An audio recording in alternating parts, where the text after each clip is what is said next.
Ko'k chuchvara deganda odamlar ikki xil turga bo'linishadi. Birinchi tur sevib iste'mol qiladigan, ikkinchi tur esa jayam yoqtirmaydigan.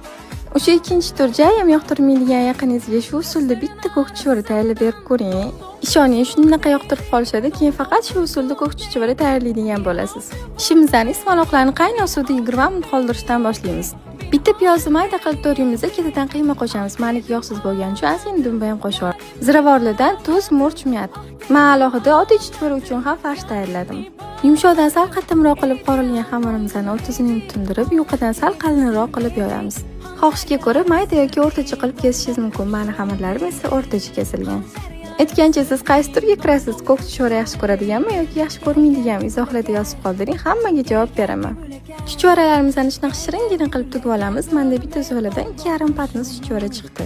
Tayyor tugilgan chuchvaralarimizni tuzli suvda pishirib olamiz. Keyin ustiga qatiq, ko'kat, murchlar bilan